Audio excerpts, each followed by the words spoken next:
सर्वांचं स्वागत आहे. आज आपण 6वा अध्याय ध्यान योग शिकणार आहोत. पण प्रथम मंगलाचरण मी म्हणते, मग आपण चालू करूया. कुमुद माताजी, तुम्हाला काही बोलायचं आहे? अच्छा, तुम्हाला को होस्ट. सॉरी, आज मला जरा उशीर झाला.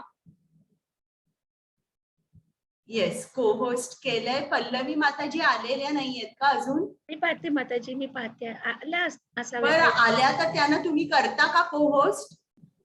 माताजी मी कसं करू शकणार? बरं, चालेल, मी करते. पल्लवी माताजी नाही आल्यात अजून.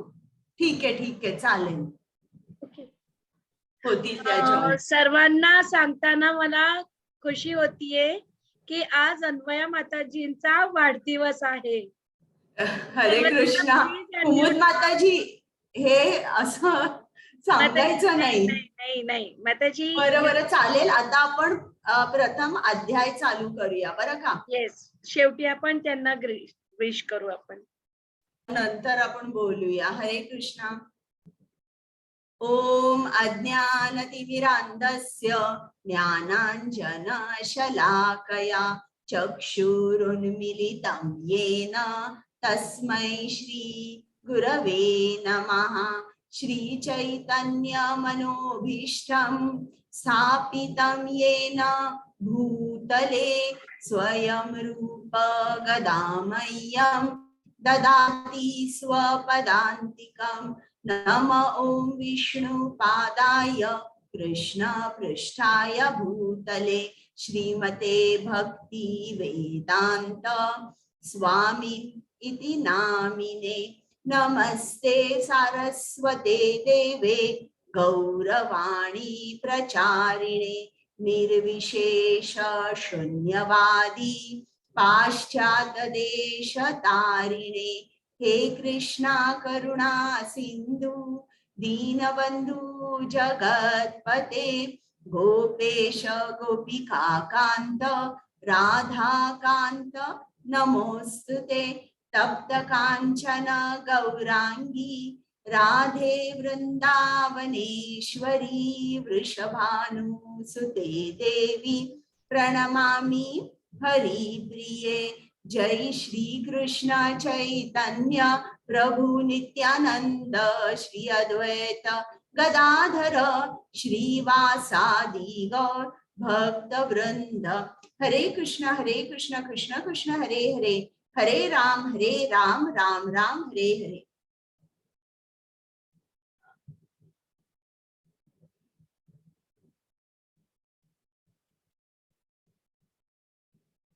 आता आपण 6वा अध्याय चालू करतोय. 6व्या अध्यायाचं नाव आहे ध्यान योग, बरं का? तर ध्यान योग चालू करण्या अगोदर आपण एक छोटासा रिकॅप घेऊया. दुसऱ्या धड्यापासून कृष्णाने अर्जुनाला काय काय सांगितलं. आता 5व्या अध्यायात आपण कृष्ण अर्जुनाला सांगतो कर्मयोगी हा कर्म संन्यासापेक्षा श्रेष्ठ आहे, किंवा कर्म संन्यासी हा याला सुद्धा माझी प्राप्ती होऊ शकते, पण कर्मयोगी हा श्रेष्ठ आहे. मग आता असं सांगितल्यावर कर्म संन्यासाला ही प्राप्ती होऊ शकते. मग संन्यासी जो असतो, आपण काय म्हणतो की अमका माणूस संन्यासी आहे, म्हणजे त्यांनी त्याच्या मन व इंद्रियांच्या विषयांचा त्याग केलेला आहे. पण नुसतं त्याग करून आपल्याला कृष्ण प्राप्ती होऊ शकणार नाही.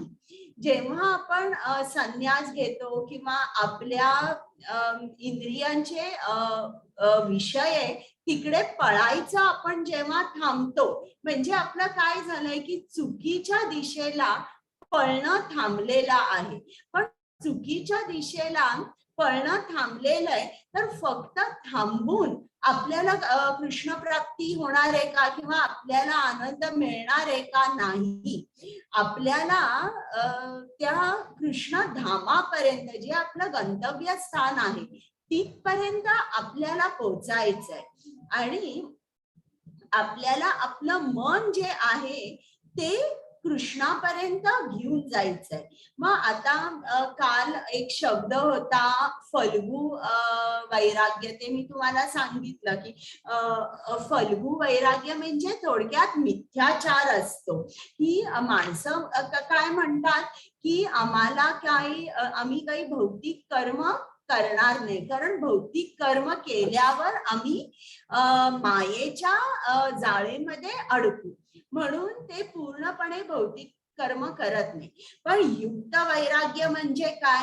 ही माणसं भौतिक कर्म करतात आणि ते असं बघतात की सर्व काही कृष्णाचे, म्हणजे भौतिक कर्म करून त्यांना जो पैसा मिळतो त्या पैशाचा वापर ते कृष्ण सेवेसाठी करतात आणि त्यांना बिलकुल फळाची किंवा पैशाची आसक्ती नसते.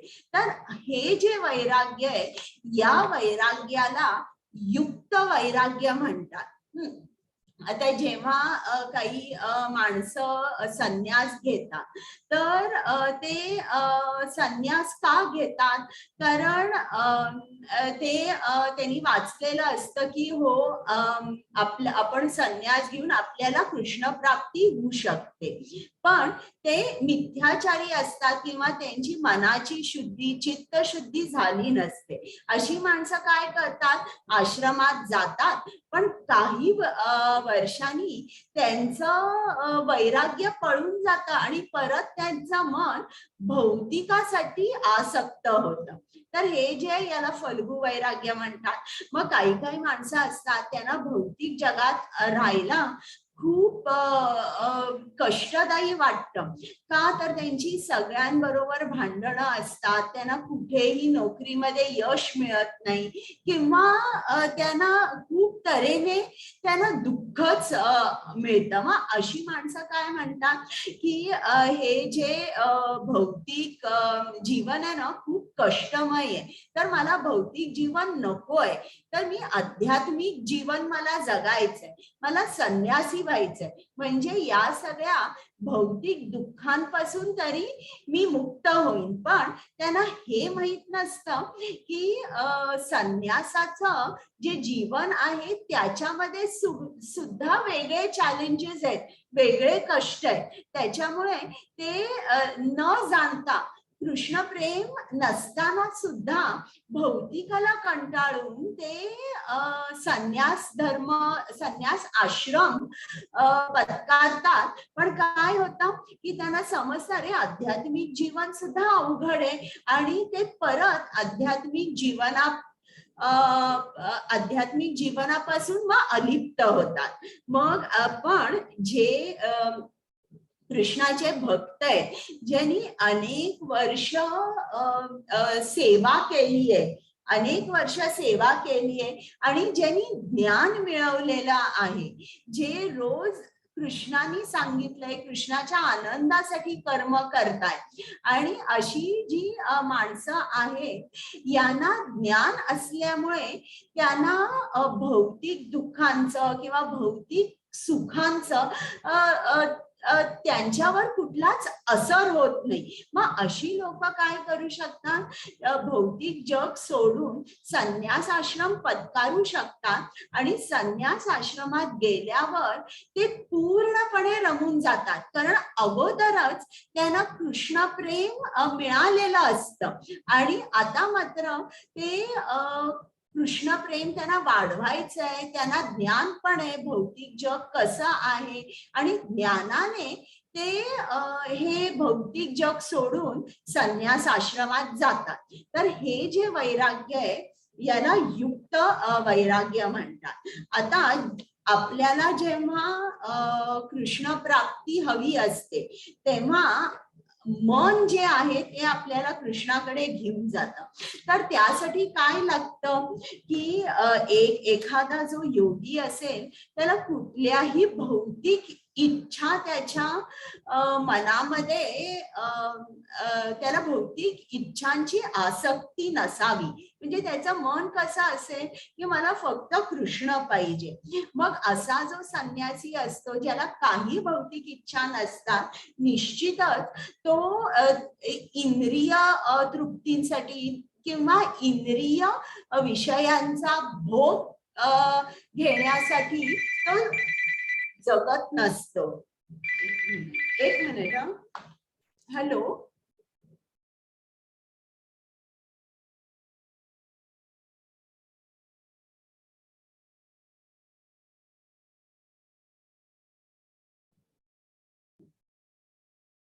आणि हा जो संन्यासी असतो तो कुठलंही कर्म जेव्हा करतो कृष्णाच्या आनंदासाठी करत असल्यामुळे त्याला फळाची आसक्ती नसते.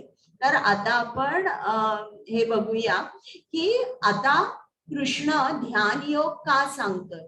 दुसऱ्या अध्यायात कृष्णाने अर्जुनाला कर्मकांड सांगितलं. अर्जुना तू युद्ध कर, तू ठार झालास तरी तुला स्वर्गलोक प्राप्त होईल आणि जर का तू जिंकलास तर पृथ्वीचा सम्राट होशील.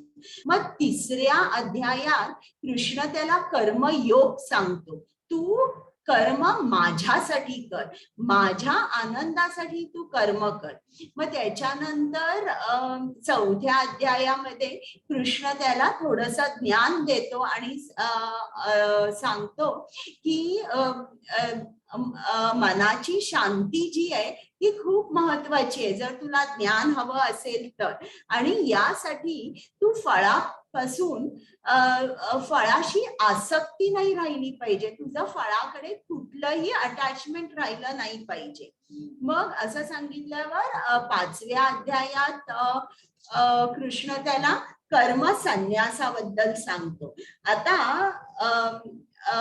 कर्म जेव्हा आपण कर्मयोग करतो बरं का, तर प्रथम जेव्हा आपण कर्मयोग चालू करतो तो कसा असतो, सकाम कर्मयोग असतो. म्हणजे कर्मकांडी आपण असतो, आपण आपल्याला काहीतरी हवं असतं म्हणून आपण जप करतो, म्हणून आपण कुठली तरी सत्यनारायणची पूजा म्हणा किंवा आणि काय म्हणा, आपण फळाशी आसक्त असतो.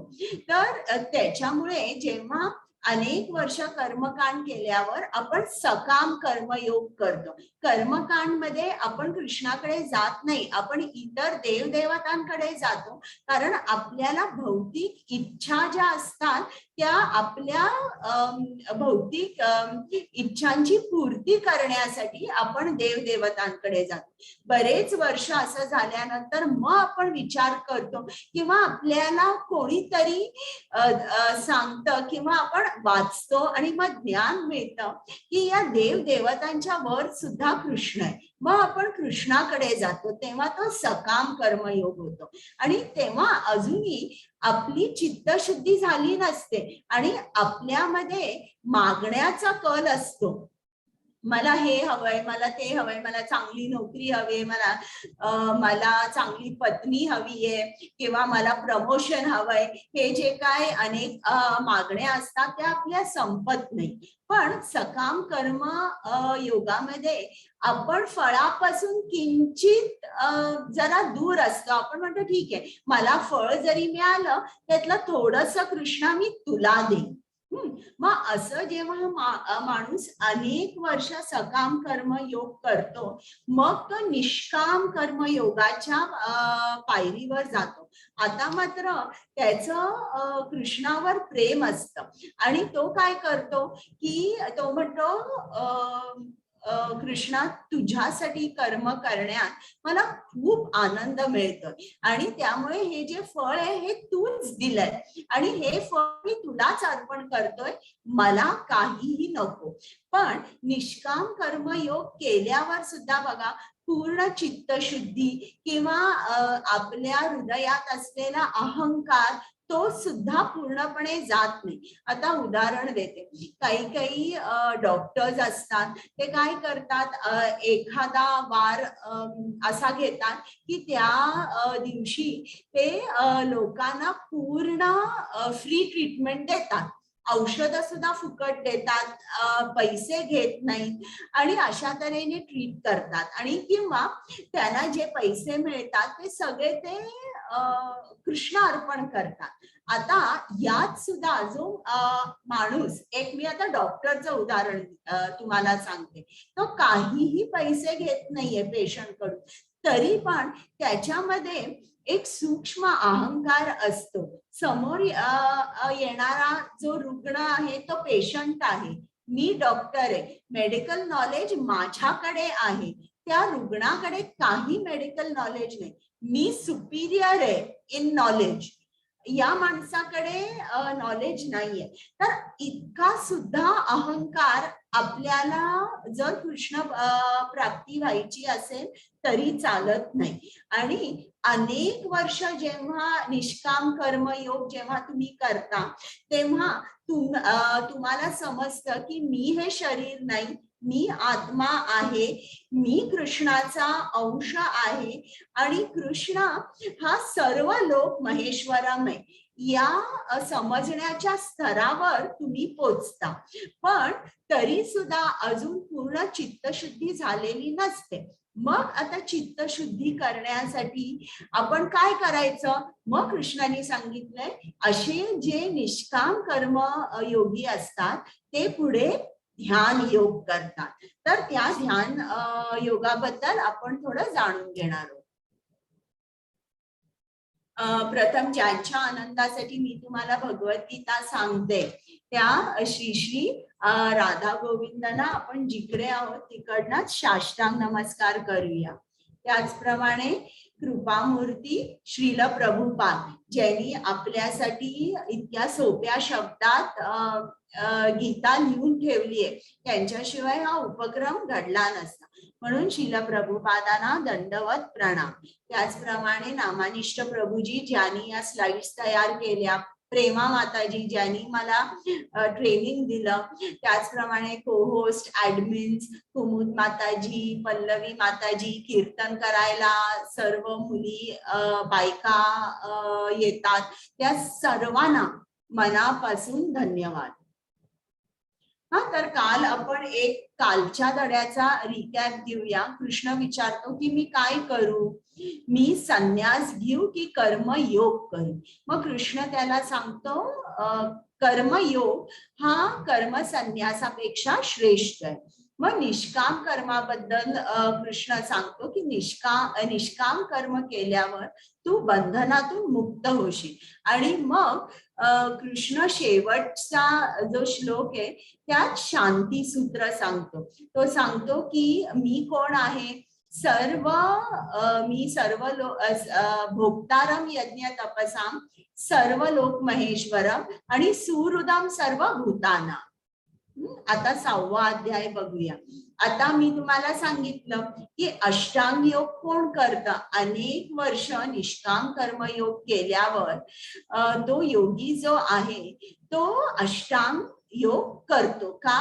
कारण चित्तशुद्धी त्याची पूर्णपणे झाली नसते. आता अष्टांग योग काय आहे, त्याच्या अष्टांग योगाचा अभ्यास कसा करायचा, मग अष्टांग योगाद्वारे मनाला संयमित कसं करणं शक्य आहे, मग अष्टांग योगी जो सफल होत नाही त्याला कुठलं स्थान मिळतं, आणि मग सर्वात उत्तम योग कुठला आहे हे पण कृष्ण आपल्याला सांगणार. आता योग म्हणजे काय, मी तुम्हाला स्लाइड्स दाखवते, तुम्ही अनम्यूट करा आणि मला सांगा की या ज्या स्लाइड्स मी तुम्हाला दाखवते याला तुम्ही योग म्हणू शकाल का? हे बघा, हे याला बियर योगा म्हणतात, याला गोट योगा, याला ऑफिस योगा, तर या सर्वांना योग म्हणता येईल का, मला सांगा बरं. नाही नाही नाही. नाही. मग हे काय आहे, आता मी ज्या स्लाइड्स दाखवल्या तुम्हाला, या काय आहेत असं तुम्हाला वाटतंय? ते आसन आहेत, योगासन. आसन आहेत आणि त्यांनी तुमची शारीरिक तब्येत जी आहे ती चांगली राहू शकते. आता तुम्ही मला सांगा, योग म्हणजे काय? ध्यान करणे. काय योग म्हणजे काय? To get connect with Krishna. कोणत्याही बरोबर आहे, कृतीद्वारे आपल्या कृष्णाशी जोडले जाणे. बरोबर. इतरांना आणि कोणाला काही सांगायचं आहे? आपल्या पंचेंद्रियावर नियंत्रण ठेवून कृष्णाशी जुडणे म्हणजे योग. बरोबर आहे. तर आता आपण पुढे जाऊया. तुम्ही बरोबर सांगितलं, याला योग म्हणत नाही. तर आता आपण बघूया अष्टांग योग. अष्ट म्हणजे 8. 8 अंगांचा योग आहे हा. तर ही 8 अंग कुठली कुठली आहेत आता आपण वाचूया. आपल्याला हा जो सिक्वेन्स आहे, हा सिक्वेन्स, या सिक्वेन्स मध्येच हा जर आपल्याला अंतिम म्हणजे समाधी मिळवायची असेल तर आपल्याला हा सिक्वेन्स जो आहे या सिक्वेन्स प्रमाणे गेला पाहिजे. असं नाही मी इकडनं चालू करते किंवा मी इकडनं करते किंवा एक मी यम करते मग प्रत्याहार करते आणि मग ध्यानाला सुरुवात करते. नाही, तुम्हाला ही जी सायकल आहे, हा सिक्वेन्स जो आहे या सिक्वेन्स प्रमाणेच गेलं पाहिजे. आता यम, अष्टांग योग हा बाह्य नियमापासून चालू होतो. बाह्य नियम म्हणजे काय, त्याला यम म्हणतात. म्हणजे यम म्हणजे काय की आता इकडे आपल्याला श्रील प्रभुपादांनी सांगितलं, यम म्हणजे काय, पहिल्यांदा तुम्ही एकांतात जाऊन राहा. तुम्ही जंगलामध्ये किंवा पर्वतावर जाऊन राहा, जिकडे कोणीही तुमचं मन जे आहे ते विचलित करणार नाही, डिस्टर्ब करणार नाही. अशा ठिकाणी तुम्ही जा आणि राहा. आता यम म्हणजे खरं म्हटलं तर त्याच्यात बऱ्याच गोष्टी आहेत. म्हणजे फक्त आपण कुठेतरी जाऊन एकट्याने राहायचं असं नाहीये. यम म्हणजे आता तुम्ही तुमचं जे मन आहे ते मन तुम्ही कंट्रोल करायला शिकायचंय. मग जर मन तुम्हाला कंट्रोल करायला शिकायचंय तर मग तुम्हाला काय केलं पाहिजे, त्यासाठी तुम्हाला नेहमी सत्य तेच बोललं पाहिजे किंवा उगीच कुठलीही गोष्ट साठवायची नाही. शौच पाळला पाहिजे, अहिंसा, अस्तेय, ब्रह्मचर्या, अपरिग्रह म्हणजे नो होर्डिंग, संतोष, स्वाध्याय, जप, ईश्वर प्रणिधानी. तर अशा 10 गोष्टी आहे की ज्या आपल्याला एकटं राहून पाळायच्या आहेत, बरं का. म्हणजे अहिंसापासून सुरुवात होते, नेहमी सत्य बोलायचं. अस्तेय म्हणजे कोणाला फसवायचं नाही, चोरी करायची नाही. तर असं हे जे सगळं आहे हे आपल्याला करायचंय आणि एकटं राहून. मग यम झाल्यानंतर नियम म्हणजे काय, नियम म्हणजे ही आपली इंटरनल डिसिप्लिन झाली, अंतर्गत नियम. म्हणजे आपलं जे खाणं आहे, आपलं जे झोपणं आहे ते कंट्रोल्ड पाहिजे. म्हणजे असं नाही कोणीतरी आपल्याला कृष्णप्रसाद दिलाय म्हणून आपण वाटेल तितकं खाऊ शकतो, तितकं नाही, एकदम कंट्रोल्ड खायचं. म्हणजे आपण थोडासा आहार कमी जर घेतला तर आपल्याला उठायला त्रास होत नाही. तर अशा तऱ्हेने हा अंतर्गत नियम झाला. मग त्यानंतर आसन म्हणजे काय, तुम्हाला कुश गवत जे आहे त्या कुश गवताच्या आसनावर बसावं लागतं. आणि कसं बसायचं, हे पाठ एकदम ताठ ठेवायची, मान पण ताठ, कुठेही पाठीत वाकायचं नाही, तुमचे डोळे अर्धे उघडे अर्धे बंद आणि अशा तऱ्हेने नाकाच्या अग्रभागावर बघत तुम्ही ध्यान करायचं. तर हे पहिल्यांदा आपण आसन सिद्ध करावं लागतं. त्या आसनात अनेक तास तुम्हाला अनेक तास ध्यान लावून बसायचंय. म्हणजे तुमचं आसनही सिद्ध पाहिजे, ती मनाची बैठक सुद्धा तशीच पाहिजे. असं नाही नुसतं मी 2 तास बसले पण मनाने माझे भौतिकाचे विचार चालू आहेत, असं नाही चालत. मग त्याच्यानंतर आहे प्राणायाम. प्राणायाम म्हणजे काय, आता तुम्ही बघितलं असेल की जो प्राणायाम करतो किंवा ज्यांनी खूप छान अभ्यास केलेला आहे त्याचं मन नेहमी शांत असतं. म्हणजे प्राणायामाने मन एकदम लवकर नियंत्रित होतं. आता तुम्ही बघितलं, समजा जर एक माणूस खूप रागीट असेल आणि जर तुम्ही त्याचा ब्रेथ नुसता श्वास उश्वास नुसता ऑब्झर्व केला तर तुम्हाला दिसेल ते खूप रॅपिड ब्रीदिंग आहे ना त्या माणसाचं. आणि तेच एखादा माणूस खूप शांत असेल, आनंदी स्वभावाचा असेल तर तुम्हाला काय दिसेल की त्याचा श्वासोश्वास जो आहे तो एकदम संत आहे. तर आपल्याला त्या लेवलला जायचंय. म्हणजे नुसतं अनुलोम विलोम करा असं नाही. प्राणायाम म्हणजे काय, तुमचा जो श्वास आहे तो उश्वास झाला पाहिजे, जो उश्वास आहे तो श्वास झाला पाहिजे. म्हणजे जेव्हा तुम्ही एअर फ्लो रिव्हर्स करता त्यावेळेला तुमचं मन जे आहे ते खूप शांत होतं आणि एका ट्रान्स मध्ये जातं. आणि अशा स्थितीमध्ये आपल्याला ध्यान धारणा करण्यासाठी मनाची बैठक तयार होते. मग त्याच्यानंतर आहे प्रत्याहार. प्रत्याहार म्हणजे 2 शब्द आहेत बरं का यात, प्रति आणि आहार. प्रति म्हणजे काय, मागे घेणे. म्हणजे काय की आपल्याला आपल्या इंद्रियांवर इतका कंट्रोल आला पाहिजे. एक मिनिट मी जरासं हे लावते.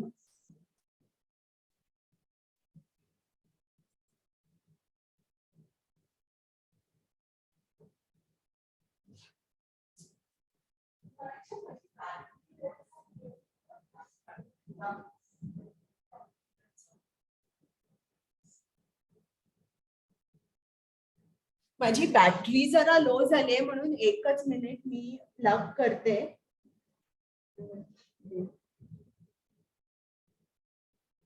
इकडे एक काढायचंय, कुठलं काढायचंय प्लग.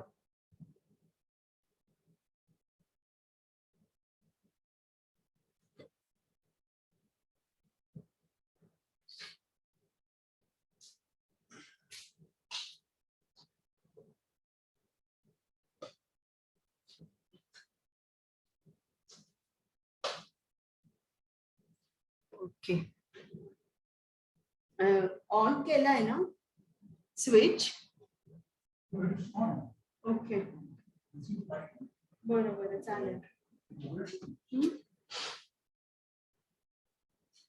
तर इकडे प्रत्याहार, प्रति म्हणजे मागे घेणे किंवा टू विथड्रॉ, आणि आहार म्हणजे आता जो इंद्रियांचे विषय आहे त्याला आपण आहार म्हणू शकतो. तर आपण आपल्याला कंट्रोल करायला आलं पाहिजे की ज्याप्रमाणे मी तुम्हाला 2ऱ्या अध्यायात दाखवलं, एक कासव आहे आणि त्याला समजतंय की हा प्राणी माझ्या समोर आला, आता मात्र माझा प्राण जाईल, म्हणून तो काय करतो, त्याचे सगळे अवयव आत घेतो. त्याचप्रमाणे इकडे आपल्याला फुल कंट्रोल आला पाहिजे आपल्या इंद्रियांवर. आणि आता आहार म्हणजे फक्त आपण काय खातो ते नाही, आपण डोळ्यांनी काय बघतो, कानानी काय ऐकतो, आपल्या जिभेनी काय बोलतो, हा सगळा मनाचा आहार होतो. तर त्यासाठी आपल्याला लक्षात आलं पाहिजे. आता कोणी सांगितलं चल चल आपण सिनेमाला जाऊया, तर सिनेमा हा मनासाठी आहार नाहीये. तर आपण जर गेलो तर आपल्याला लक्षात आलं पाहिजे की आपल्या मनावर जो परिणाम होणार आहे तो काही दिवस राहणार आहे. असं नाही की आता सिनेमाला आपण गेलो, ठीक आहे आज थोडी बहुत त्याची चर्चा केली, नाही, मनामध्ये तो विषय खूप दिवस राहतो. मग त्याच्यानंतर धारणा म्हणजे काय की जेव्हा तुम्ही आता तुमचं मन विचलित होत नाही, बरं का. मन विचलित न झाल्यामुळे तुमचं मन कृष्ण चरणावर स्थिर राहू शकतं. जरा सुद्धा तुम्ही विचलित होत नाही. कोणी तुम्हाला सांगितलं चल आता माझ्या बरोबर ये, मी आज बाहेर शॉपिंगला चालले, तुम्ही सांगणार की मी येणार नाही किंवा मी सिनेमाला येणार नाही, मी हॉटेलमध्ये जेवायला येणार नाही. तो इतका कंट्रोल असतो आपल्या मनावर आणि आपल्याला एकसारखं कृष्णाची आसक्ती लागते. आणि मग त्याच्यानंतर ध्यान म्हणजे कसं, आता तुम्ही कृष्णाचाच विचार अनेक तास करू शकता, शांत बसून डोळे बंद करून मन तुमचं पूर्ण कृष्णमय झालेलं असतं. आणि अशा वेळेला इकडे शिल प्रभुपादांनी या श्लोकात पण सांगितलेलं आहे. आणि ज्याप्रमाणे एखादी ज्योत जिकडे वारा नसतो त्या ठिकाणी स्थिर राहते, त्याचप्रमाणे जेव्हा तुम्ही या स्तराला पोचता ध्यान, तेव्हा तुमचं मन कृष्णावर पूर्ण तऱ्हेने स्थिर राहतं. आणि मग ते स्थिर राहिल्यानंतर पुढची स्टेज म्हणजे समाधी. म्हणजे समाधीमध्ये काय होतं की तुम्ही एकसारखे कृष्णाशी जुडले जाता, एकसारखे. मग असा वेळ कधीच राहत नाही की जिकडे आपण कृष्णापासून डिस्कनेक्ट झालो असतो. तर आता याबद्दल आपण जरा वाचूया प्रत्येक अंगाबद्दल. हरे कृष्ण माताजी. हा, एक मिनिट. हा, वाचता? हो माताजी.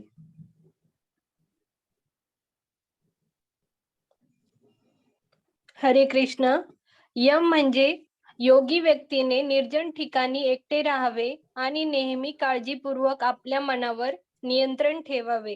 नियम म्हणजे त्याच्या योगी व्यक्तीने आपले खाणे, झोपणे, काम करणे आणि करमणुकीच्या सवयींमध्ये संयम ठेवावा. आसन म्हणजे योगी व्यक्तीने कुश गवत जमिनीवर ठेवावे, नंतर त्यावर हरणाच्या कातड्याने झाकून द्यावे. आसन जास्ती उंच नको किंवा खूप खालीही नसावे आणि ते एखाद्या पवित्र ठिकाणी असले पाहिजे. व्यक्तीने आपले मन, शरीर, मान आणि डोके सरळ रेषेत धरावे आणि नाकाच्या टोकाकडे स्थिरपणे पाहावे. अशा प्रकारे चंचल, दबलेल्या मनाने भयरहित लैंगिक जीवनापासून पूर्णपणे मुक्त होऊन त्याने माझे ध्यान करावे.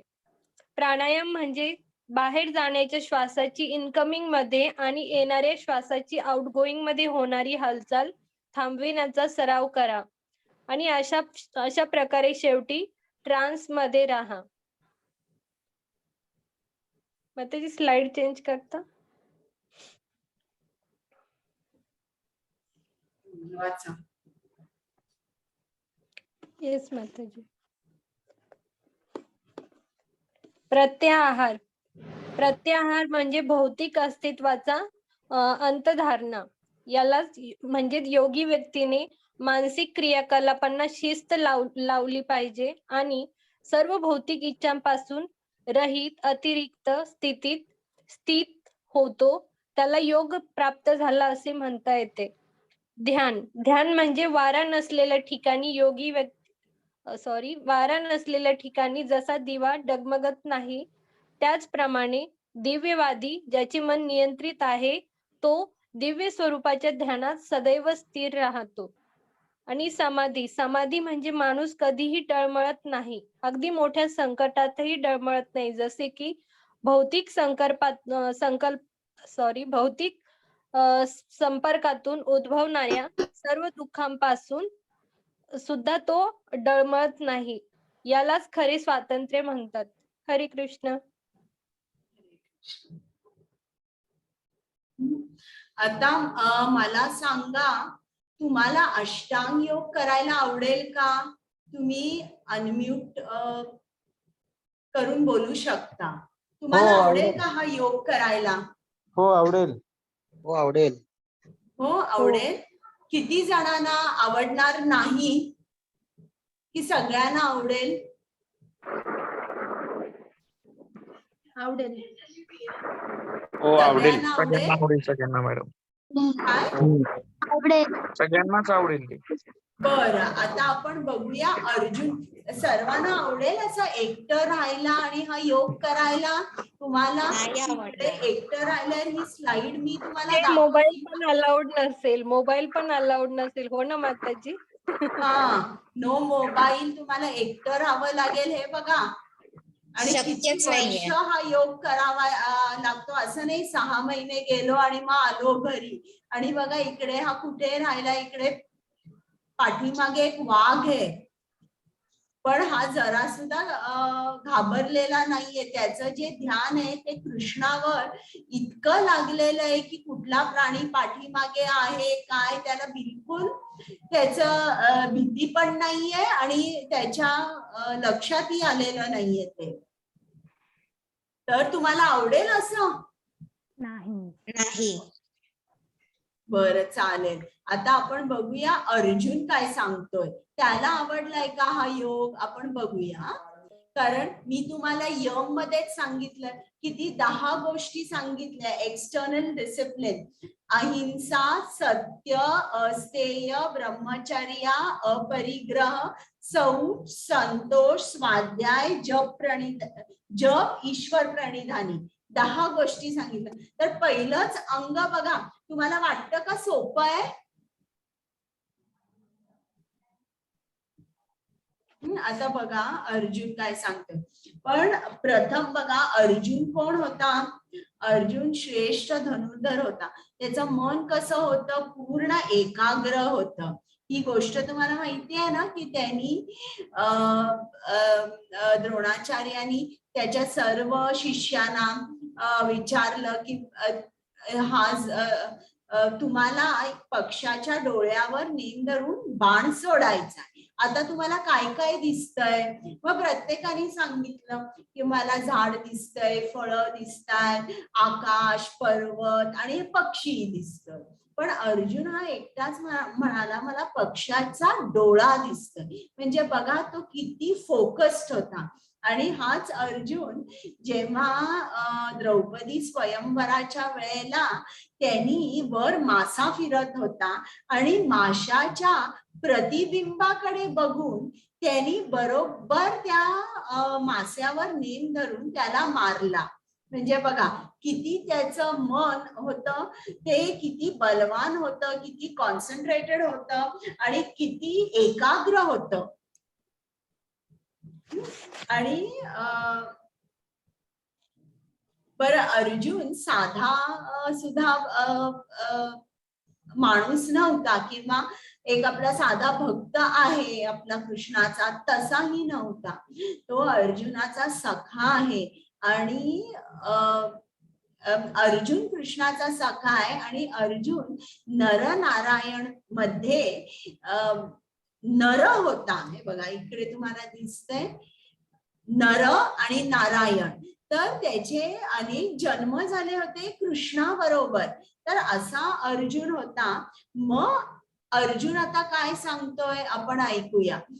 बरं, अर्जुन इतका श्रेष्ठ धनुर्धर होता की 3 लोकांमध्ये त्याची कीर्ती पसरली होती. म्हणून एक दिवस शंकराला वाटलं की खरोखर हा एवढा श्रेष्ठ आहे का?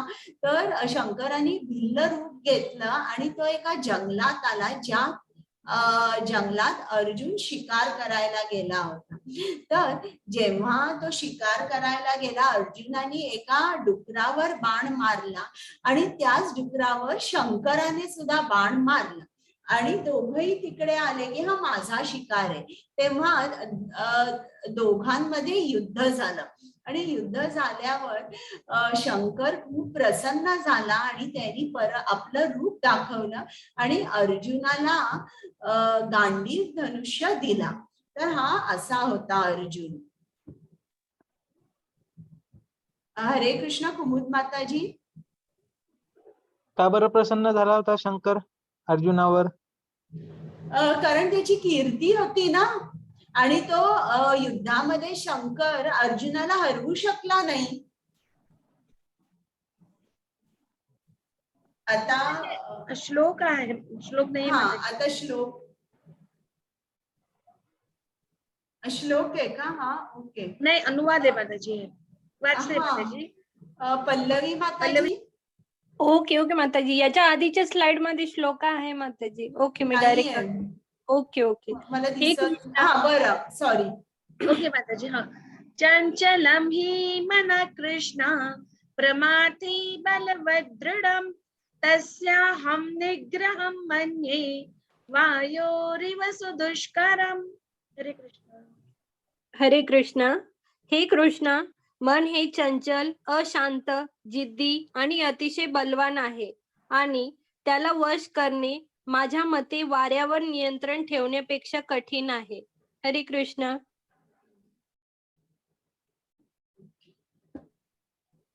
म्हणजे इकडे कृष्ण ज्याचं अर्जुन ज्याचं मन कसं होतं, फोकस्ड होतं, एकाग्र होतं, तो काय सांगतोय कृष्णाला? कृष्ण मन हे चंचल आहे, अशांत आहे, जिद्दी आहे, अतिशय बलवान आहे. मी माझ्या मनाला वश करू शकत नाही. एक वेळ मी वाऱ्याला वश करू शकीन, पण माझ्या मनाला नाही. म्हणजे इकडे अर्जुन काय सांगतो? तू काय मला सांगतोयस अष्टांग योग कर, असं मन नियंत्रित ठेव, असं ध्यान कर, मग अशी समाधी लागेल. मग हे मला शक्य नाहीये. मग आता आपण ऐकूया कृष्ण काय सांगतोय. पल्लवी माताजी. हरे कृष्ण माताजी. धन्य भगवान म्हणाले, हे कुंतीच्या पराक्रमी पुत्रा, चंचल मनाला आवार घालणे निसंशय कठीण आहे, परंतु निरंतर अभ्यासाने आणि अलिप्ततेने ते शक्य आहे. ज्याचे मन बेलगाम आहे त्याच्यासाठी आत्मसाक्षात्कार हे अवघड काम आहे, पण ज्याचा मनावर ताबा आहे आणि जो योग्य मार्गाने प्रयत्न करतो त्याला यशाची खात्री आहे. हरे कृष्ण. म्हणजे कृष्ण आता अर्जुनाला सांगतोय, अरे अर्जुना, मी जे काय तुला सांगतोय ते अशक्य नाही आहे, ते शक्य आहे. कसं शक्य आहे? तुला प्रॅक्टिस करावी लागेल. निरंतर अभ्यासाने आणि वैराग्याने हे शक्य आहे. मी तुला जे काय अशक्य आहे ते कधीच सांगणार नाही, हे शक्य आहे. आता तुम्ही मला सांगा की मन हे हा तुमचा शत्रू आहे की मित्र आहे? कोण सांगेल मला? मित्र आहे. मित्र. बरं, इतरांना काही सांगायचं आहे का? तुम्ही अनम्यूट करू शकता. मन काय आहे? तुमचा शत्रू आहे की मित्र आहे? सुरेश प्रभूजी बोला. शत्रू पण आहे. काय आहे? शत्रू पण आहे. शत्रू पण आहे. आणि कोणाला काही सांगायचंय का वेगळं? हा, मला सांगायचं. पल्लवी शेटे माताजी. मला सांगायचं माताजी. हा, सांगा. हा, मन शत्रू पण नाही आणि मित्र पण नाहीये. आपण कसं त्याला घडवतो त्याप्रमाणे आपला मित्र आणि शत्रू असं मला वाटतं. बरं, पल्लवी शेटे माताजी बोला. शत्रू आहे जास्त, कारण की कधी कधी आपल्याला त्याच्यावर कंट्रोल नसतो आणि वाईट गोष्टी आपल्याकडून घडून जातात ज्या आपल्याला ऍक्च्युअली करायला नाही पाहिजे. बरोबर आहे. हॅलो. आणि कोमल माताजी. हा, बोला. मन जर आपल्या ताब्यात असेल तर ते आपला मित्र आहे आणि जर ताब्यात नसेल तर तो आपला शत्रू आहे. बरोबर आहे. आता इतर कोणाला काही सांगायचंय का आणि कोणाला वेगळं सांगायचंय ते बोलू शकतात. बरं, तर आता आपण ऐकूया आपल्याला शास्त्र काय सांगताय. आता बरेच जण उत्तर देतात बरं का, की मन म्हणजे दोन्ही आहे, कधी शत्रू आहे कधी मित्र आहे. पण आता मी तुम्हाला विचारते, असं होऊ शकतं का की एक तुमचा जिवलग मित्र आहे, हा, तो उद्यानात तुमचा एकदम अगदी काय म्हणतात तसं वर्स्ट एनिमी, अगदी तुमचा शत्रू झाला, परत तिसऱ्या दिवशी तो तुमचा जिवलग मित्र झाला, परत चौथ्या दिवशी तुमचा तो कट्टर शत्रू झाला, असं होऊ शकतं का? नाही. सांगा बरं. नाही होऊ शकत माता. नाही होऊ शकत. तर आता आपण ऐकूया शास्त्र आपल्याला काय सांगतायत ते. हरे कृष्ण. बोला हरे कृष्ण. पल्लवी माताजी. हरे कृष्ण. ज्याने मनावर विजय मिळवला आहे त्याच्यासाठी मन हे सर्वोत्तम मित्र आहे, परंतु जो तसे करण्यात अयशस्वी ठरला त्याचे मन सर्वात मोठे शत्रू असेल. हरे कृष्ण. तर आता मनाबद्दल श्रीमद भागवतम मध्ये 3रा स्कंद याच्याबद्दल मन जे आहे, मनाचा स्पीड त्यांनी ऋषीमुनींनी कॅल्क्युलेट केलेला आहे बरं का. आणि त्यात त्यांनी सांगितलेलं आहे की मन हे साऊंड पेक्षा, ध्वनीपेक्षा सुद्धा जास्त वेगाने धावतं बरं का. म्हणजे बघा आपल्या शास्त्रामध्ये केवढं काय काय सांगितलंय. अजून सायन्स जे आहे ते किंचित मनाच्या जवळ सुद्धा गेलेलं नाहीये. मग आता आपण ऐकूया की मन काय आहे, आपला शत्रू आहे की आपला मित्र आहे. आता प्रल्हाद महाराजांनी 7वा स्कंद आहे, त्या 7व्या स्कंदामध्ये त्यांनी सांगितलंय की मन हा आपला शत्रू आहे. हा, आणि हा शत्रू काय, कारण मनामुळे आपण कृष्णाला विसरतो किंवा मन आपल्याला कृष्णाच्या विस्मरणामध्ये ठेवतं. आता तुम्ही मला सांगा, असे किती क्षण आहेत दिवसातले ज्या वेळी तुम्ही कृष्णाला विसरता? सांगा बरं मला. प्रत्येक क्षण. काय म्हंटल? प्रत्येक क्षण कृष्णाची आठवण नाही राहत. हो, जेव्हा आपण कामात बघा खूप बिझी राहतो तेव्हा आपल्याला जरा सुद्धा लक्षात राहत नाही. मग एकदम रात्री आपल्याला आपले डोळे उघडतात की आज मला जॉब करायचा, किंवा एक वेळ सकाळी आपण जॉब केलेला असतो, मग दिवसभर इतकं काम असतं की आपण आपल्या लक्षात सुद्धा राहत नाही. हा, तर असं आपलं होतं. तर असं जर किंवा एखादा भक्त असेल चांगला, तो एकसारखा कृष्णाचा जप करतोय, पण रात्री जेव्हा तो झोपतो तेव्हा काय होतं, तो कृष्णाच्या विस्मरणेतच राहतो. तर यासाठी प्रल्हाद महाराजांनी म्हटलेलं आहे की मन हे आपला सर्वात मोठा शत्रू आहे. आपण शत्रू आपल्या बाहेर शोधतो, मनाच्या बाहेर, देहाच्या बाहेर म्हणतो अमका अमका माझा शत्रू आहे, अमका अमका माझा शत्रू आहे किंवा दुष्ट आहे हा माझ्याकडे. पण खरं म्हटलं तर प्रल्हाद महाराजांनी सांगितलंय अनियंत्रित मन हा आपल्या सर्वांचा सर्वात मोठा शत्रू आहे.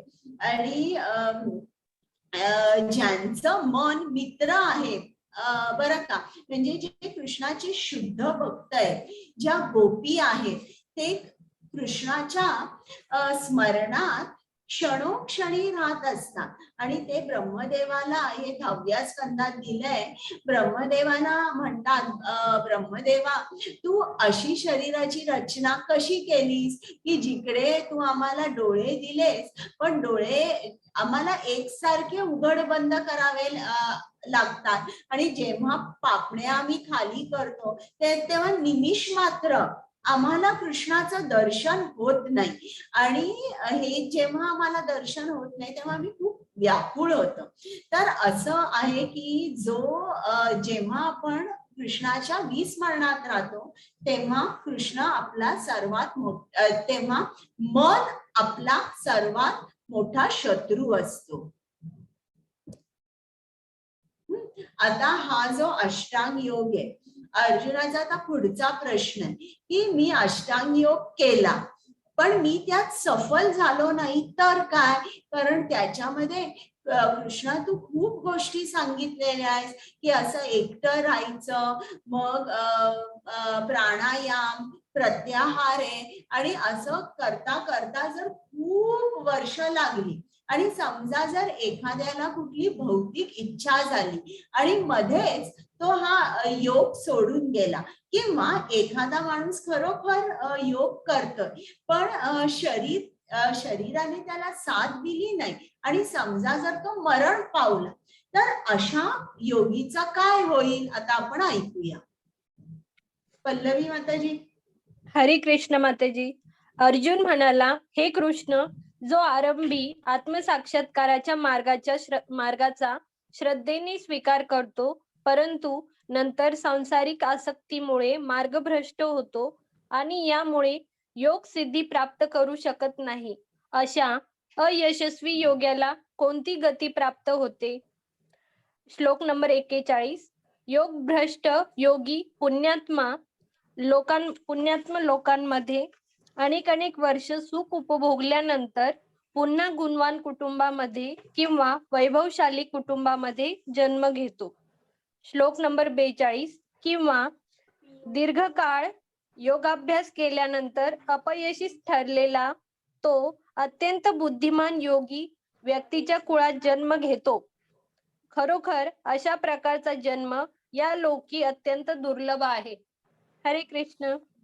आता इकडे बघा, आपल्याला दुसऱ्या अध्यायातच कृष्णाने सांगितलंय, स्वल्पम अपियस्य धर्मस्य त्रायते महतो भयात. म्हणजे थोडं जरी तुम्ही धर्माचरण केलं तरी मोठ्या भयापासून तुमचं रक्षण होतं. आणि नेहाभिक्रमण आशोस्ती प्रत्यवायोन विद्यते, म्हणजे या मार्गामध्ये जरा सुद्धा नुकसान नाहीये. आणि तेच कृष्ण इकडे सांगतो 6व्या अध्यायात, पण दुसऱ्या तऱ्हेने सांगतो की एखादा माणूस अष्टांग योगामध्ये असफल झाला, मग काय होतं, तो मरण पावल्यानंतर स्वर्ग लोकामध्ये अनेक वर्ष सुखाचा आणि आनंदाचा उपभोग घेतो. बरं, इकडे संपत नाही, मग त्याचा जन्म एका गुणवान कुटुंबामध्ये किंवा वैभवशाली कुटुंबामध्ये होतो.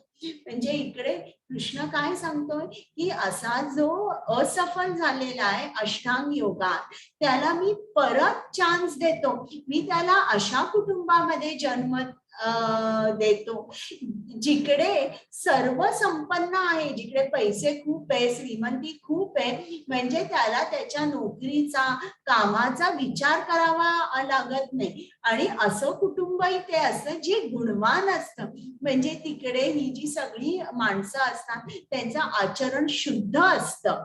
तर अशा कुटुंबामध्ये हा असफल झालेला अष्टांग योगी जन्म घेतो. आता एखाद्याने अष्टांग योग खूप केला असेल, आपण असं धरूया की 95% किंवा 90% त्याचा अष्टांग योग झालेला आहे आणि आता थोडंसंच राहिलेलं आहे, मग आता असा जो योगी आहे त्याला कृष्ण काय करतो, त्याला एका वैष्णव कुटुंबामध्ये जन्म देतो आणि अशा वैष्णव कुटुंबामध्ये जन्म मिळणं अतिशय दुर्लभ आहे असं आपल्याला इकडे समजतं आणि आपल्याला कृष्ण सांगतो. माताजी मी येते थोड्या वेळात. चालेल चालेल. आता अर्जुनाचा प्रश्न आहे, अर्जुनाला अष्टांग योग आवडलेला नाही, मग कृष्णा तू मला सांग की सर्वात श्रेष्ठ योगी कोण आहे? अर्जुनाने मनाने ठरवलेलं आहे की मी काय अष्टांग योग करणार नाही. मग आता सर्वश्रेष्ठ योगी कोण आहे? आता हे बघा, ही योग शिडी आहे, यात सर्वात तळाला कर्मयोग आहे. अनेक वर्ष कर्मयोग केल्यानंतर आपल्याला ज्ञान मिळू शकतं आणि ज्ञानाद्वारे आपल्याला कृष्ण प्राप्ती होऊ शकते. याला ज्ञान योग म्हणतात. अनेक वर्ष ज्ञान योग केल्यानंतर आपण अष्टांग योग करू शकतो आणि अनेक वर्ष अष्टांग योग केल्यानंतर शेवटी हा योगी भक्ती योग करतो. आता ज्याप्रमाणे जर तुम्ही कर्मयोग केला, तुम्हाला कृष्णाकडे पोहोचायला खूप वेळ लागणार आहे, पण भक्ती योग केला तर तुम्ही कृष्णापर्यंत लगेच पोचणार आहात. आणि भक्ती योग असा आहे की तुम्ही या तिन्ही पायऱ्या मिस करू शकता आणि डायरेक्टली भक्ती योगावर उडी मारू शकता. तर आता आपण इकडे बघूया की भक्ती योग जो आहे तो कसा आहे, सोपा आहे का? हरे कृष्ण. आणि सर्व योगींमध्ये जो नेहमी माझ्यामध्ये मोठ्या श्रद्धेने राहतो, दिव्य प्रेममय सेवेत माझी उपासना करतो, तो योगात माझ्याशी सर्वात घनिष्ठ एकरूप होतो आणि सर्वांमध्ये सर्वोच्च असतो. हरे म्हणजे कृष्ण. बघा, कुठला योगी सर्वोच्च असतो? जो भक्ती योग करतो. मग भक्ती योग करण्यासाठी काय लागतं? आपल्याला श्रद्धा लागते आणि खूप प्रेम लागतं. आपण जी कृष्णाची सेवा करतो, जी उपासना करतो, त्याच्यामध्ये प्रेम घालून केलं पाहिजे. जे आपण नाम घेतो ते प्रेमाने घेतलं पाहिजे आणि मग तो भक्ती योग होतो. जर प्रेम नसेल म्हणजे तुम्ही लक्षात ठेवा, कुठेतरी श्रद्धा आहे ही तुमची कमी पडते. मग श्रद्धा जर तुम्हाला वाढवायची असेल तर काय करायचा? साधू संग करायचा. जे प्रगत भक्त आहेत त्यांच्या सहवासात राहायचं, मंदिरात जायचं, सेवा करायची. मग अशा तऱ्हेने असं जेव्हा आपण करतो तेव्हा आपल्यामध्ये सुद्धा, आपल्या जपामध्ये आपण प्रेम घालतो, आपल्या सेवेमध्ये आपण प्रेम घालतो आणि मग करतो. ज्याप्रमाणे बघा, आईचं आपल्या बाळावर केवढं प्रेम असतं, खूप प्रेम. हे माझं बाळ आहे, माझं बाळ आहे. रात्री जर बाळ उठलं तर आई त्या बाळाला शिव्या देते का किंवा ओरडते का? नाही. प्रेम असल्यानंतरच, असल्यामुळेच ती त्या बाळाची सेवा करू शकते. त्याचप्रमाणे आपल्यामध्ये जेव्हा प्रेम येतं तेव्हा आपण कृष्णाची उपासना प्रेमाने करू शकतो.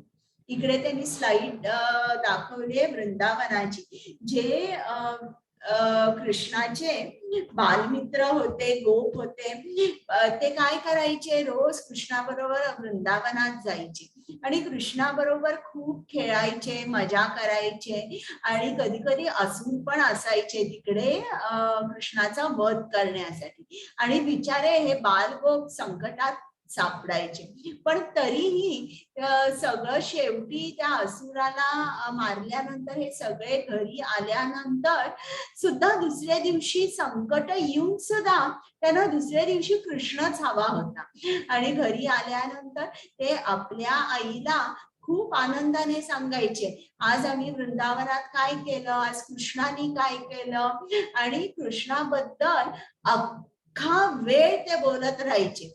रात्री झोपताना सुद्धा ते म्हणायचे, मला लवकर उठव कारण मला कृष्णाकडे जायचंय आणि कृष्णाला पहिल्यांदा हाक मारायची आहे, मग आम्हाला लवकर जायचंय वृंदावनात. तर इतके ते कृष्णाशी कनेक्टेड होते. एकसारखं खेळून आल्यानंतर घरी सुद्धा कृष्ण कृष्ण करत होते.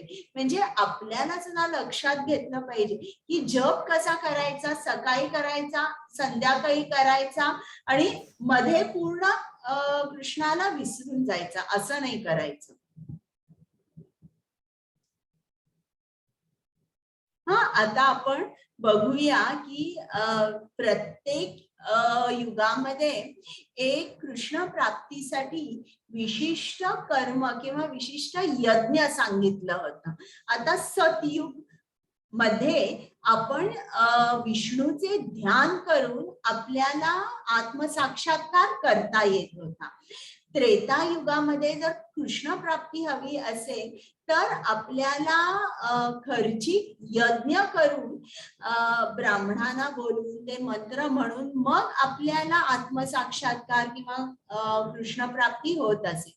द्वापार युगामध्ये विस्तृत मंदिर पूजा, खूप मोठ्या प्रमाणावर दान धर्म हा मार्ग सांगितलेला होता कृष्ण प्राप्तीसाठी. आता कलियुगामध्ये काय सांगितलेलं आहे आपल्याला? कलियुगामध्ये सांगितलंय फक्त तुम्ही कृष्णाच्या नामाचा जप करा. हाच एक मार्ग आहे ज्याने तुम्हाला कृष्ण प्राप्ती होईल. आणि हे जे इतर मार्ग आहे इतर मार्गानेही होऊ शकते, पण हे आताच्या युगामध्ये कलियुगामध्ये हे ऍप्लिकेबल नाहीये. बघा, सतयुगामध्ये लोकांची आयु होती जवळजवळ 1,00,000 वर्ष इतकी होती, आणि ध्यान योग करायला, अष्टांग योग करायला त्यांना 20,000, 30,000, 40,000 इतकी वर्षे लागत होती. आता आपलं आयु किती आहे? जास्तीत जास्त 100 वर्ष. मग आपल्याला इतका वेळ आहे का अष्टांग योग करायला?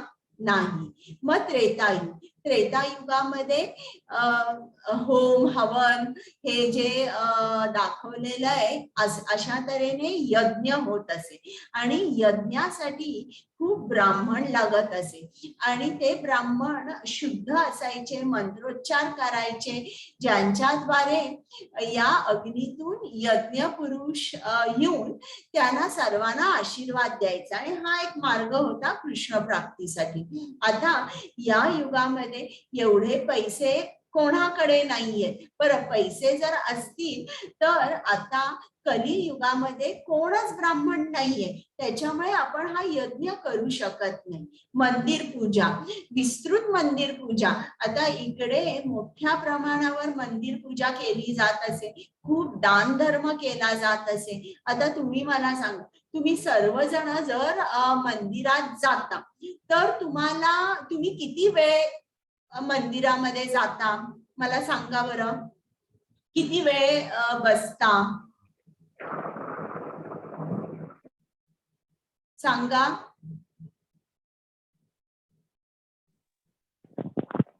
5 मिनिट. प्रथमेश प्रभूजी. 15-20 मिनिटं जास्तीत जास्त. जास्तीत जास्त, त्याच्यापेक्षा जास्त आपल्याला वेळ नसतो. मग एवढ्या मोठ्या प्रमाणात मंदिर पूजा करायला, दान धर्म करायला आपल्याकडे वेळही नाहीये आणि पैसाही नाहीये, म्हणून आपण हे करू शकत नाही. आता पण हे मात्र कलियुगात आपण करू शकतो, परमेश्वराच्या पवित्र नामाचा जप. आता ज्याप्रमाणे इतर योग जे आहेत, कर्मयोग, ज्ञान योग, अष्टांग योग, ते म्हणजे आता समजा जर एक 20 मजली इमारत आहे, तुम्हाला 2 तऱ्हेने एकदम वर जाता येते. एक म्हणजे शिडी आणि एक म्हणजे लिफ्ट. तर तुम्ही शिडी वापरली तर तुम्हाला अर्धा तास लागेल किंवा जास्त लागेल, पण लिफ्ट मध्ये तुम्ही 1 मिनिटात पोहोचू शकता. त्याचप्रमाणे भक्ती योग म्हणजे कृष्णाकडे जाण्यासाठी आपण लिफ्ट चा आधार घेतलेला आहे, आणि इतर योग म्हणजे आपण एक एक पायरी चढत वर चाललेलो आहे. आता मंत्र म्हणजे काय आपण बघून घेऊया. आता ज्याप्रमाणे आपण कोविड मध्ये बिग बास्केट किंवा इतर अमेझॉन मधून डिलिव्हरी जेव्हा मागवायचो तेव्हा ते डिलिव्हरी बॉईज घरी येऊन ती डिलिव्हरी करायचे. पण आता जर आपल्याला कृष्णाकडे जायचंय, आपली डिलिव्हरी कोण करू शकतं? आपली डिलिव्हरी मन करू शकतं. मग मंत्रामध्ये 2 शब्द आहेत, मन म्हणजे माइंड आणि त्र म्हणजे डिलिव्हरी. मग मंत्र म्हणजे काय की ज्याने आपण कृष्णापर्यंत जाऊ शकतो याला मंत्र म्हणतात. आणि तो मंत्र म्हणजे काय? हरिनामाचा जप. कुठला जप करायचा? हरे कृष्ण कृष्ण कृष्ण हरे हरे, हरे राम राम राम हरे हरे.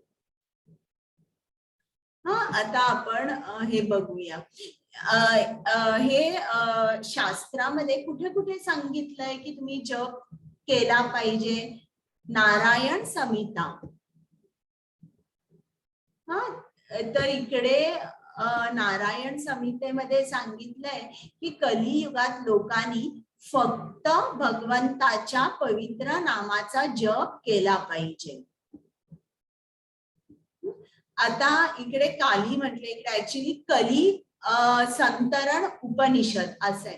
तर कली संतरण उपनिषदामध्ये हा मंत्र दिलेला आहे स्पेसिफिक. हरे कृष्ण कृष्ण कृष्ण हरे हरे, हरे राम राम राम हरे हरे. तर त्यांनी सांगितलंय की हा जो 16 अक्षरी मंत्र आहे, हा मंत्र कलियुगामध्ये तुम्ही म्हटला पाहिजे. आणि सर्व वैदिक साहित्याचा शोध घेतल्यावर हरे कृष्णाच्या जपापेक्षा या युगासाठी धर्माची पद्धत अधिक उदात्त सापडेल. तर इकडे आपल्याला लक्षात येतं की आपल्याला हरिनामाचा जप केला पाहिजे. आता चैतन्य चरितामृतात दिलंय, हरेर नाम हरेर नामेव केवलम कलौ नास्ती एव नास्ती एव गतीर अन्यथा. या भांडणाच्या आणि दांभिकतेच्या युगात मुक्तीचे एकमेव साधन म्हणजे परमेश्वराच्या पवित्र नामांचा जप. दुसरा मार्ग नाही, दुसरा कोणताही मार्ग नाही. म्हणजे बघा, शास्त्र आपल्याला ओरडून सांगताय दुसरं कुठेही तुम्ही जाऊ नका. कृष्ण प्राप्ती असेल तर एकच मार्ग आहे आणि तो म्हणजे हरिनामाचा जप. हे कुठे आलंय? चैतन्य चरितामृत आदी लीला 17.21. आता हा जो कलियुग आहे याच्यामध्ये अनेक दोष आहे. हे श्रीमद भागवतम मध्ये आलेलं आहे, 11व्या स्कंदामध्ये आलेलं आहे. तर यात काय सांगितलेलं आहे? कलेर दोष निधे राजन नास्ती एको महान गुणः कीर्तनादेव कृष्णस्य मुक्त संग परम व्रजे. माझ्या प्रिय राजा, कलियुग जरी दोषांनी भरलेले असले तरी या युगात एक चांगला गुण आहे, तो असा आहे की हरे कृष्ण महामंत्राचा जप केल्याने मनुष्य भौतिक बंधनातून मुक्त होऊ शकतो आणि अतींद्रिय राज्यात उन्नत होऊ शकतो. हे 11वा स्कंद नाही, सॉरी, हा 12वा स्कंद, 3रा अध्याय, 51वा श्लोक. आता हे भगवद्गीतेमध्ये सुद्धा सांगितलंय की सर्व यज्ञांमध्ये पवित्र नाम जप मी आहे.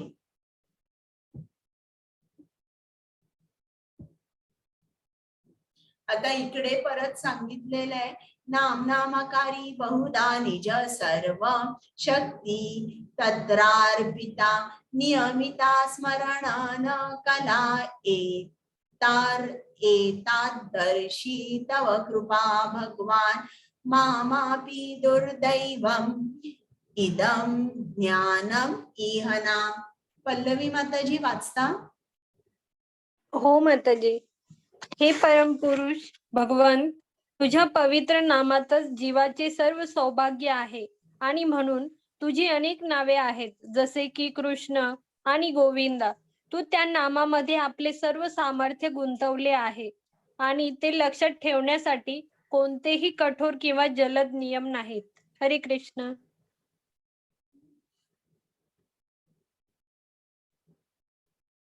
आता कृष्ण जप सुरू करण्या अगोदर आपण पंचतत्व मंत्र म्हणतो. बरं, श्री कृष्ण चैतन्य प्रभू नित्यानंद, श्री अद्वैत गदाधर, श्री वासादी गौर भक्तवृंद, म्हणजे चैतन्य महाप्रभूंनी आपल्याला हे नाम दिलेलं आहे, हरे कृष्ण कृष्ण कृष्ण हरे हरे.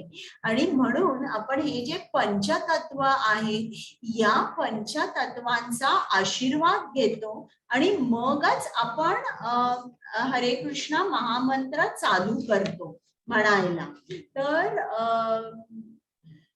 आणि प्रत्येक माळ संपल्यानंतर परत हा पंचतत्व मंत्र म्हणायचा आणि मग आपण चालू करायचं. आता इकडे हे चैतन्य महाप्रभू आहेत, हे नित्यानंद प्रभू आहेत, हे अद्वैत प्रभू आहेत, हे गदाधर पंडित आहेत आणि हे श्रीवास आहेत. या सर्वांमुळे चैतन्य महाप्रभू हे खरे तर कृष्णच, तर या सर्वांमुळे चैतन्य महाप्रभू पृथ्वीवर आले आणि त्यांनी हरिनाम संकीर्तनाची हरिनाम संकीर्तन, हरिनाम जप हा जो मार्ग आहे हा मार्ग लोकांना दाखवला. आता मंत्र कसा म्हणायचा, आपल्याला ऐकता येईल असा तो इतका जोरात म्हणायचा. खूप जोरात नाही, खूप हळू नाही, तुमच्या कानाला ऐकू आला पाहिजे आणि दुसऱ्यांना त्रास होईल इतक्या जोरात म्हणायचा नाही. प्रत्येक शब्दाचा उच्चार स्पष्ट झाला पाहिजे. तो आदरपूर्वक भक्तिभावाने आणि प्रेमाने म्हटला पाहिजे आणि चित्त कसं पाहिजे, एकाग्र पाहिजे. आता हा जप करायला असं नाहीये, तुम्ही कुठल्याही स्थळी हा जप करू शकता, कुठल्याही दिशेकडे तोंड करून जप करू शकता आणि कोणत्याही वेळी जप करता येतो. पण सकाळी किंवा पहाटे म्हणजे ब्रह्ममुहूर्त साधारण पहाटे 4 ते 6 या वेळेला आपलं मन सत्वगुणामध्ये असतं आणि त्याच्यामुळे आपण शांत असतो, मन एकाग्र असतं आणि त्यावेळेला जप करणं अधिक श्रेयस्कर आहे. माताजी मी लेवल 2 साठी जॉईन करते तर चालेल करू चालेल का? चालेल. हरे कृष्ण. हा स्नानापूर्वी किंवा स्नानानंतर कधीही जप करता येतो, पण स्नानानंतर सुद्धा अवश्य करावा कारण आपण फ्रेश असतो.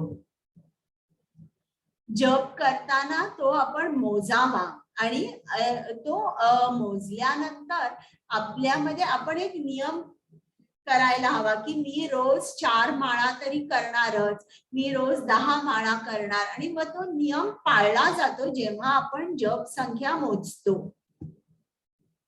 आता काही गोष्टी करायच्या नाही. आता असं नाही करायचं की एका म्हणीवर हरे कृष्ण कृष्ण कृष्ण हरे हरे म्हणायचं आणि दुसऱ्या म्हणीवर हरे राम राम राम हरे हरे. नाही, तुम्ही दोन्हीही एका माळेवर हा पूर्ण मंत्र म्हटला पाहिजे. हरे कृष्ण कृष्ण कृष्ण हरे हरे, हरे राम राम राम हरे हरे. हा बरं, जप कसा करायचा हे मी तुम्हाला सांगते. मी जरा माझी जपमाळ घेऊन येते म्हणजे तुम्हाला सांगते.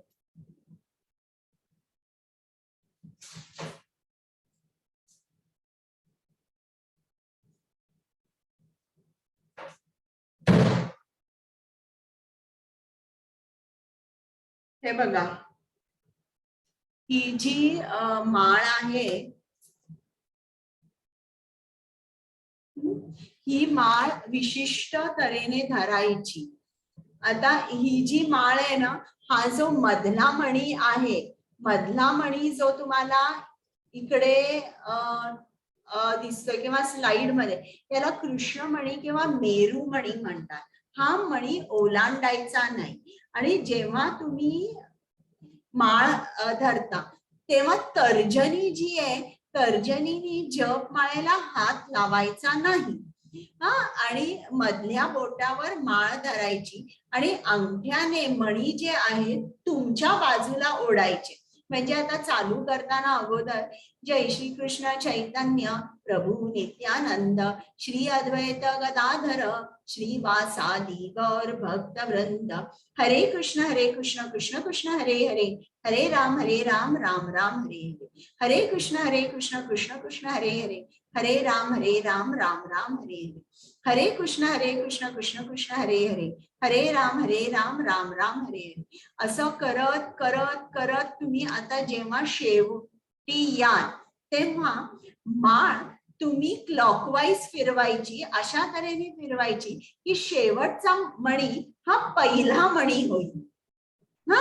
आणि मग परत जय श्री कृष्ण चैतन्य प्रभु नित्यानंद श्री अद्वैत गदाधर श्रीवासादि गौर भक्त वृंद, परत म्हणी तुमच्या जवळ तुमच्याकडे ओढायचे, ऑपोजिट डायरेक्शन नाही.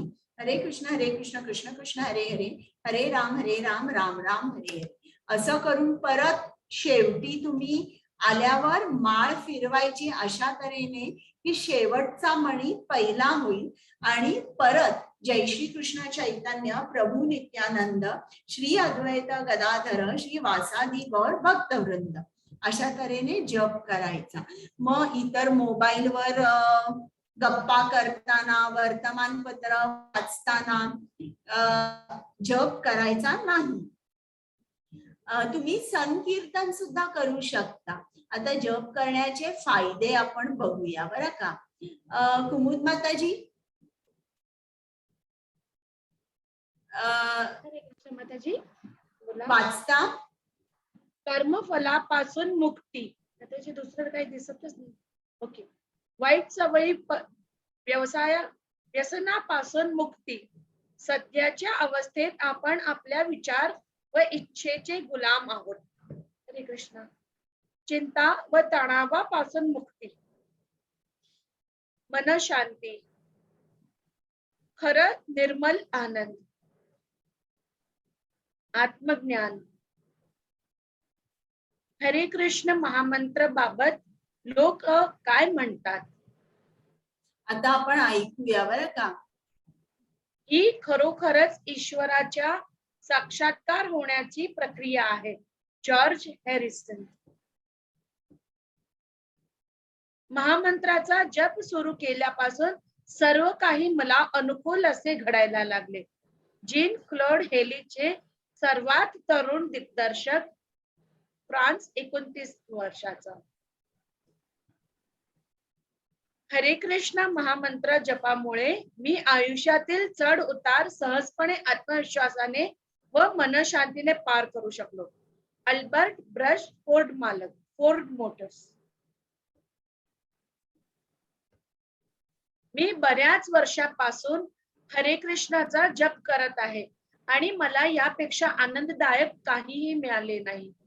एन.डी. देसाई, अग्रगण्य भारतीय उद्योगपती, अपार लिमिटेड, जीई, अपार लाइटनिंग, सीईएमए, क्यूब्स, अपार इन्फोटेक. हरे कृष्ण. हरे कृष्णाचा जप केल्याने मला माझ्या आयुष्यातील सर्व चढ उतारांचा मोठ्या आत्मविश्वासाने आणि मन शांतीसह सामना करण्यास मदत झाली आहे. Rishikesh Mafatlal, sorry, CEO, Mafatlal fabrics. जप केल्याने मला वाईट सवयी सोडण्यात मदत झाली. त्यामुळे माझी गोष्टीकडे पाहण्याची दृष्टी बदलली. अँड शोफर्स, डच मॉडेल. बघा ही मॉडेल आता कशी दिसते आणि इकडे बघा साडीमध्ये केवढं तिचं रूपाचं नाही मनाचं रूपांतर जे झालंय ते चेहऱ्यावर दिसतंय. ही सुद्धा बघा. आणि एक मॉडेल आहे इकडे, किती चेहरा कसा निर्मळ दिसतोय. आणि इकडे बघा. हरे कृष्णाचा जप, नाम जप सुरू केल्याने मला प्रचंड आनंद होतो.